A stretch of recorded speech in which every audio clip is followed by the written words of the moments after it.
समस्या में ही समाधान है। यह एक ऐसा मंत्र है जिसे हम सभी ने कहा है या सुना है, लेकिन क्या यह सच है? बहुत से लोग समस्याओं के सामने खड़े होकर बस इंतजार करते रहते हैं। आशा करते हैं कि समस्याएं अपने आप हल हो जाएंगी। यह एक सामान्य सोच है कि समस्या से बचने का सबसे अच्छा तरीका है कि हम इंतजार करें और उम्मीद करें कि समस्या खुद ही ठीक हो जाएगी। लेकिन क्या यह सच है? तो इस वीडियो को देखें और सीखें कि समस्याओं का सामना करना और उन्हें हल करना ही सच्चा समाधान है। तो चलिए शुरू करते हैं दोस्तों। बहुत समय पहले की बात है। एक राज्य का राजा बहुत चिंतित था क्योंकि उसकी पत्नी का जन्मदिन नजदीक आ रहा था।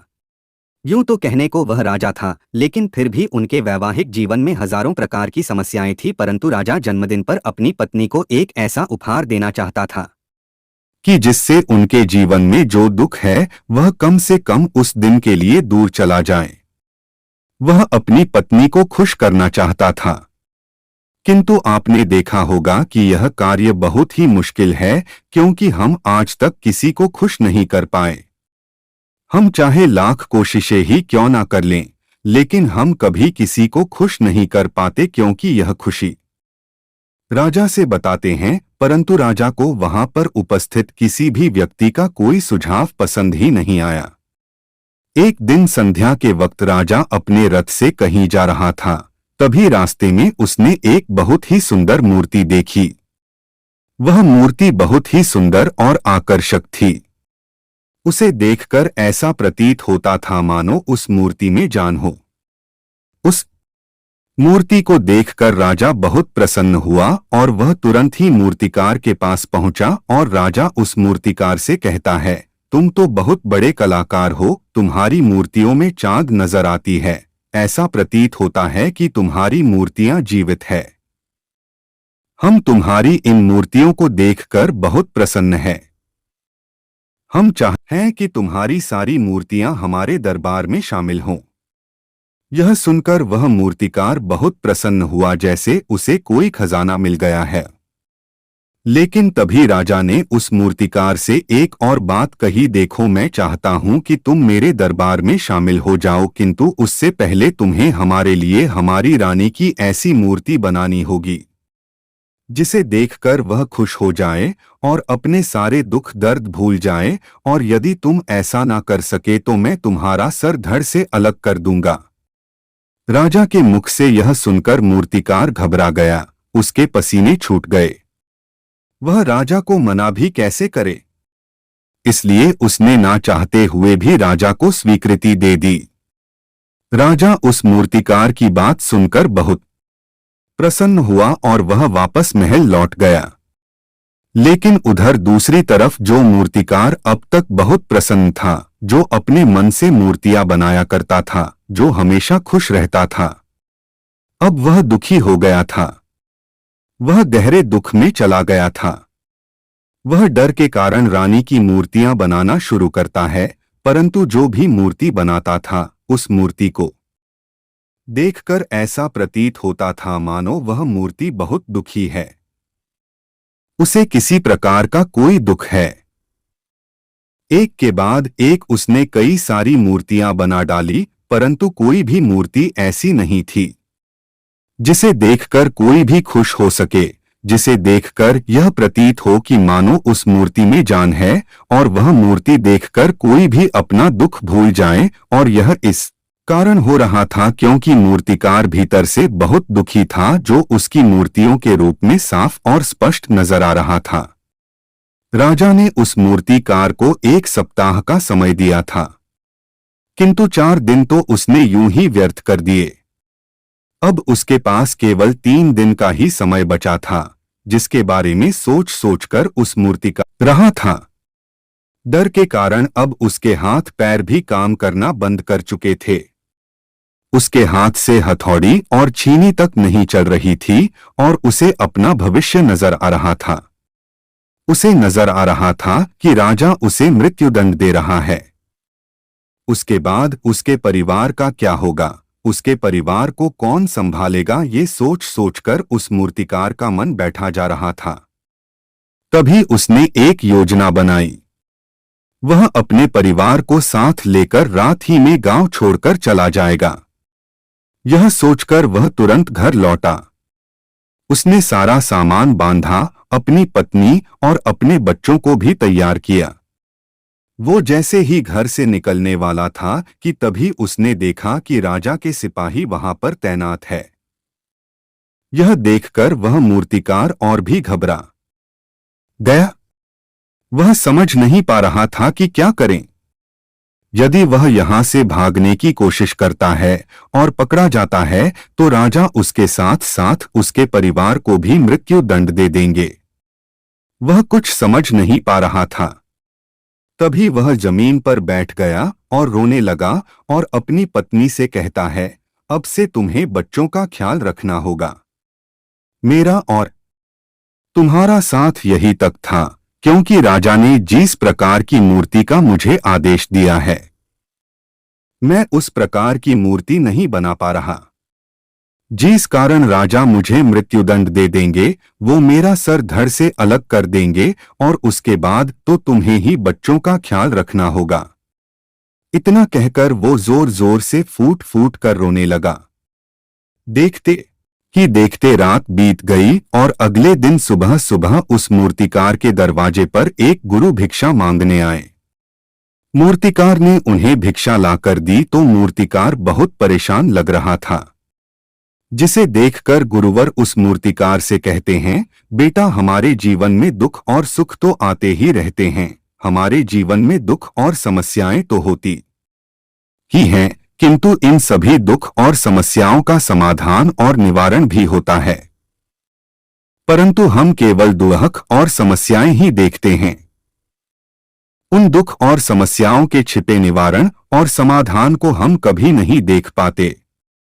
यदि तुम ध्यान से देखोगे तो हर समस्या का समाधान है और हर दुख का निवारण भी है।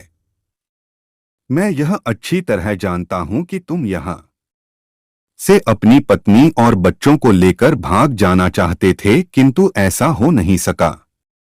उस मूर्तिकार ने जब गुरु के मुख से यह बातें सुनी तो वह उनके चरणों में जा गिरा और हाथ जोड़कर उन गुरुवर से कहता है, हे गुरुवर, आप ही बताइए मैं क्या करूं। राजा ने मुझे मूर्ति बनाने का आदेश दिया है, किंतु मैं चाहकर पाहा और यदि मैंने मूर्ति नहीं बनाई तो राजा मुझे मृत्युदंड दे देंगे और उसके बाद मेरे परिवार का क्या होगा, उनका ख्याल कौन रखेगा। तभी गुरुवार उस मूर्तिकार से कहते हैं, बेटा आंख बंद कर लेने से कुछ नहीं होने वाला, क्योंकि दुख और समस्याएं तो वहीं की वहीं खड़ी रहती हैं। ध्यान देने और कर्म करने से सब कुछ बदल जाता है। यदि तुम केवल आंखें बंद करके यह सोचोगे कि तुम्हारी समस्याएं चली जाएंगी तो ऐसा कभी नहीं होगा। इतना कहकर उन गुरुवर ने उस मूर्तिकार के कानों में कुछ कहा और उसके बाद वह वहां से चले गए। उन गुरु के वहां से चले जाने के बाद वह मूर्तिकार महल गया, जिसे देखकर राजा उस मूर्तिकार से कहता है, लगता है तुमने समय से पहले ही एक अद्भुत मूर्ति तैयार कर ली है। बताओ वो मूर्ति कहाँ है, मैं भी उसे देखना चाहता हूं। इस पर मूर्तिकार जवाब देते हुए कहता है, महाराज अभी तक मैंने मूर्ति तैयार नहीं की है, परंतु आपके दिए हुए समय पर मैं अवश्य ही वह अद्भुत मूर्ति तैयार कर लूंगा, लेकिन उससे पहले मेरा एक बार महारानी से मिलना बहुत आवश्यक है, अन्यथा वह अद्भुत मूर्ति तैयार नहीं हो पाएगी। राजा ने उस मूर्तिकार की सारी बातें ध्यानपूर्वक सुनी और उसके बाद राजा ने मूर्तिकार को महारानी से मिलवाया। मूर्तिकार महारानी से मिलने के बाद महारानी से प्रश्न करते हुए कहता है, महारानी जी, किसी भी औरत के जीवन का सबसे बड़ा दुख क्या हो। वापस अपने घर लौट आया और अब से वह दिन रात उस मूर्ति पर काम करने लगा। देखते ही देखते पूरे 3 दिन पूरे हो गए। आखिरकार रानी के जन्मदिवस वाले दिन वह मूर्तिकार उस मूर्ति को लेकर राजमहल पहुंचता है, लेकिन अब राजा के मन में यह बेचैनी थी कि पता नहीं उस मूर्तिकार ने आखिर कैसी मूर्ति बनाई होगी, पता नहीं। वह एहसास हुआ राजा अपनी प्रजा और अपने साम्राज्य की देखरेख में इतना व्यस्त रहता था कि वह कभी अपनी पत्नी को समय नहीं दे पाता था, जिस कारण राजा की आंखों से आंसू बहने लगे और दरबार में उपस्थित सभी लोग वह मूर्ति देखकर हैरान। आज तक किसी ने भी ऐसी सुंदर और जीवित मूर्ति नहीं देखी थी जिसमें सुख और दुख एक साथ नजर आ रहे हो। उसके बाद उस राजा ने उस मूर्तिकार को रिहा करवाया और उसे ढेरों इनाम दिए और अपने राज्य दरबार में जगह भी दी। किंतु उस मूर्तिकार ने इनाम तो स्वीकार कर लिया कि वह कभी अपनी पत्नी को समय नहीं दे पाता था, जिस कारण राजा की आंखों से आंसू बहने लगे और दरबार में उपस्थित सभी लोग वह मूर्ति देखकर हैरान। आज तक किसी ने भी ऐसी सुंदर और जीवित मूर्ति नहीं देखी थी जिसमें सुख और दुख एक साथ नजर आ रहे हो। उसके बाद उस राजा ने उस मूर्तिकार को रिहा करवाया और उसे ढेरों इनाम दिए और अपने राज्य दरबार में जगह भी दी। किंतु उस मूर्तिकार ने इनाम तो स्वीकार कर लिया। मेरी पत्नी ने मुझसे कहा था कि राजा की दोस्ती और दुश्मनी दोनों ही अच्छी नहीं है, इसलिए मुझे आपके राज दरबार में कोई स्थान नहीं चाहिए। मैं अपनी छोटी सी दुनिया में बहुत खुश हूं। मैं अपने छोटे से परिवार के साथ बहुत खुश हूं। मैं आज तक जो करता आया हूं मुझे वह पसंद है और मैं अपने पूरे जीवन काल वही करना चाहता हूं। मैं जैसा हूं जिस हाल में हूं, मुझे बहुत प्रसन्नता है कि मैं आज इतना खुशहाल इंसान हूं। अब मुझे आज्ञा दीजिए। इतना कहकर वह मूर्तिकार वहां से चला गया। दोस्तों, इसी प्रकार हमारे जीवन में भी बहुत बड़े बड़े संकट और दुख आते जाते हैं, किंतु वास्तव में तो यह दुख और संकट हमें कुछ सिखाने के लिए आते हैं, किंतु हम तो केवल उन दुख और समस्याओं को ही देखते रह जाते हैं। हम उनका निवारण खोजने का तनिक भी प्रयास नहीं करते और जब हम दुख के समय क्रोध करते हैं तो हम वास्तविकता में अपना ही नुकसान कर लेते हैं। जो व्यक्ति समझदार होते हैं वह अपने दुख और परेशानियों से यह सबक सीख ही लेते हैं कि उन्हें विषम परिस्थितियों में शांत रहकर उन दुखों का निवारण करना चाहिए, उन समस्याओं का समाधान करना चाहिए। किंतु हम में से अधिकांश लोग यह नहीं सीख पाते और वे लोग दुख और परेशानियों के समय पर क्रोधित हो ही जाते हैं। वह इस बात को अच्छी तरह जानते हैं कि हमें दुख और समस्या के रह जाते हैं। हम उनका निवारण खोजने का तनिक भी प्रयास नहीं करते और जब हम दुख के समय क्रोध करते हैं तो हम वास्तविकता में अपना ही नुकसान कर लेते हैं। जो व्यक्ति समझदार होते हैं वह अपने दुख और परेशानियों से यह सबक सीख ही लेते हैं कि उन्हें विषम परिस्थितियों में शांत रहकर उन दुखों का निवारण करना चाहिए, उन समस्याओं का समाधान करना चाहिए। किंतु हम में से अधिकांश लोग यह नहीं सीख पाते और वे लोग दुख और परेशानियों के समय पर क्रोधित हो ही जाते हैं। वह इस बात को अच्छी तरह जानते हैं कि हमें दुख और समस्या के समय पर शांत रहना चाहिए और उसका समाधान खोजने का प्रयास करना चाहिए।